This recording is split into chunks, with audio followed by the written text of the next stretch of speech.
Now, right at the start here, let me say something that might seem off topic, but is actually going to be extremely relevant to explaining how failure was indeed Luke's greatest teacher, but not in the way you might think. And that is to say that I've always felt like the Star Wars prequels were a brilliant and ambitious story that was, in many ways, poorly told or executed on screen. And I know that statement might immediately draw the wrath of both those who love the prequels and those who hate them, because you may either feel they were all around fantastic, or mostly just horrible.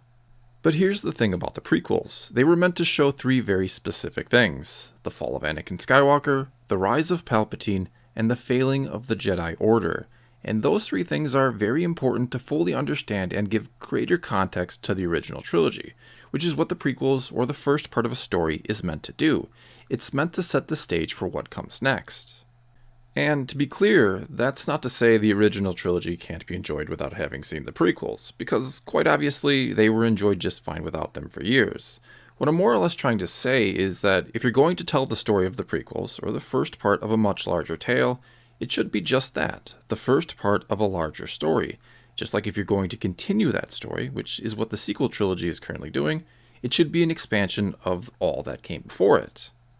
Anyway, of the three main things the prequels showed us, which again were Anakin's fall, Palpatine's rise, and the failings of the Jedi, I think the failings of the Jedi are what most people don't fully understand, or what wasn't highlighted in a way that maybe it should have or could have been. And that's because I think a lot of people missed or don't understand the point of the character of Qui-Gon Jinn in Episode 1.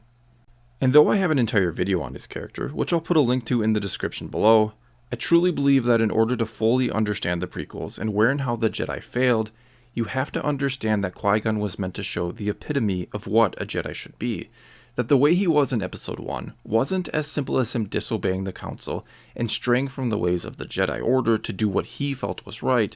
but that it was about showing him staying true to the ideals of the Jedi way and following the will of the Force, while the Council and the rest of the Jedi were the ones straying by following the will of the Republic and ultimately fighting a war for them, and one that was orchestrated entirely by their archenemy, the Sith. And if we think about what Master Yoda says after he is defeated by Darth Sidious in Revenge of the Sith, how, "Into exile I must go, failed I have," he's not talking about losing one duel and making one mistake and hence having to run away in shame. He's talking about how he has failed on the whole, how the Jedi have lost their way and become something that they were never meant to be, that again being tools of the Republic and military generals in a war. And this, of course, has happened under Yoda's guidance and leadership as Master of the Council. So if you've ever wondered why Yoda and Obi-Wan didn't just train Luke and Leia from the get-go, why they would split them up and put them into hiding for years, instead of taking them, raising them, and turning them into Jedi that could defeat Sidious and Vader, it was because Obi-Wan and Yoda needed to retrain themselves. They needed to become true Jedi again and weren't ready to train anyone. In fact, just look at Obi-Wan's reaction when Yoda tells him that there will be training for him during his exile on Tatooine. He seems to completely scoff at this idea, as if he can't understand how he could possibly need more training of any type. And I've always thought that was such a great moment because it seems to completely encapsulate the arrogance of the Jedi during this time. And of course, the training Yoda spoke of was going to be conducted by Obi-Wan's old master, Qui-Gon Jinn, who had found a way to come back from the netherworld of the cosmic force to speak with those still in the living force, which again seems to confirm that Qui-Gon was the epitome of a Jedi, or true servant of the Force, since he received the Great Gift, which is how becoming a Force Ghost was described by the Force Priestess in Season 6 of the Clone Wars animated series. And when you then take this into account, that becoming a Force Ghost is considered something akin to a gift for service to the Force, it means, by the end, both Yoda and Obi-Wan had also become the epitome of true Jedis, or servants of the Force, since they would also become Force Ghosts upon death.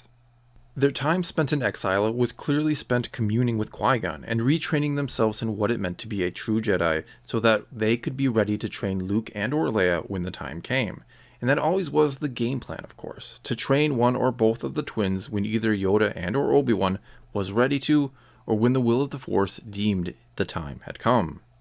And knowing or realizing all of this allows us to take a step back and to see the overall story of the prequels and the original trilogy combined, or the story of the Star Wars saga as a whole. And we can then clearly see that the first part of the story was about the Jedi losing their way and failing and letting the Sith rise to power because of it, only to, in the next part of the story, rediscover their true purpose, to train a new Jedi and to stop the Sith once more. The Return of the Jedi is such a powerful title in my opinion because it doesn't just mean Luke has taken up the mantle of Jedi once more. It means they have come back in the way they always should have been there.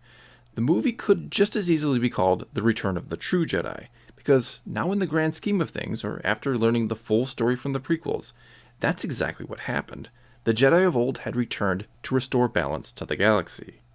And forgive me because I don't recall who initially pointed this out to me, but it's stuck with me ever since. But it's a very strange thing to have a movie called Return of the Jedi, only to then, 2 episodes later, have one called The Last Jedi. I mean, the first 6 movies in the Star Wars saga, when again looked at overall, are about the Jedi losing their way, making mistakes, and then being pushed to the brink of extinction because of it,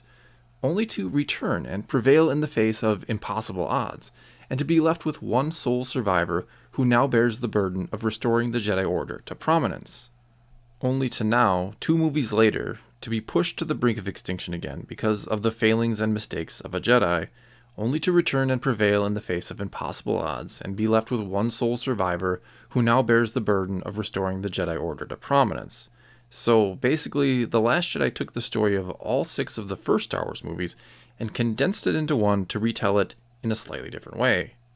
Failure is our greatest teacher. That was the theme of Episode 8, but when you really think about it, that was also the theme of the first 6 Star Wars movies. The Jedi of the prequel era failed, and Obi-Wan and Yoda learned from this failure and were supposed to pass on what they had learned to Luke to train him the right way. And again, their success in becoming Force ghosts, or attaining the great gift from the Force itself, heavily implies they had become true Jedi once more, and were training Luke as he should be. So to have Luke not only fail, but to blame the ways of the Jedi for this failure is, well, kind of silly for the overall continuity of the story.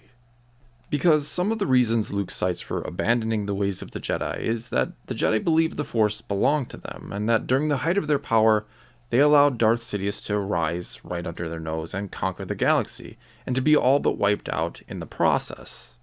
And though this is essentially true, how Luke didn't realize that this wasn't the failings of all Jedi, that those who had kept peace and justice in the galaxy for 1,000 generations had it right, but rather this was simply the failings of the Jedi of the time, is beyond me. Especially when you consider Luke was trained by both Yoda and Obi-Wan, who were in part responsible for this failure, and then spent years in exile reflecting upon it and trying to correct their thinking to become true Jedi again. So you can't tell me that at no point as Force ghosts, while Luke was rebuilding the Jedi Order, that Yoda and or Obi-Wan didn't visit and give him the full story on how it had all gone wrong. So yes, failure was or should have been Luke's greatest teacher, but it should have been the failings of those who had trained him, their mistakes that he had learned from, because otherwise we're not only telling the same story over again, but now Yoda and Obi-Wan have essentially failed twice. They failed during the time of the prequels, and then failed to teach or explain to Luke where it had all gone wrong. And it's almost ironic that Yoda is the one who delivers that now classic line about failure being our greatest teacher, when he clearly didn't learn from his own. And this of course leads us to the question, when and where is the failing of the Jedi finally going to end already? 30 years from now, are we going to get another trilogy, and this time it's going to be about Rey and how she ultimately failed? Will the Jedi be pushed to the brink of extinction again, and will we get another sole survivor who might finally get it right this time? Someday, years from now, will I be watching videos from people angry about how they destroyed Rey's character by having her so utterly fail too? Or will those telling these stories be wise enough to finally have her face some adversity in Episode 9, to let her struggle and nearly taste defeat, only to stand victorious in the end, but at a cost? And will she learn from this victory and the sacrifice required? Will she then pass on what she has learned, and not run away from her responsibilities when something goes wrong after making one mistake? Will we really get the return of the Jedi this time? Well, that's all I've got for you this time. When I started this video, it was meant to be about how and why Obi-Wan and Yoda failed, and why they decided to wait to train Luke and Leia, but it became this instead when I realized the irony of Yoda being the one to deliver that line about failure being our greatest teacher, when he really didn't seem to learn anything from his own failures.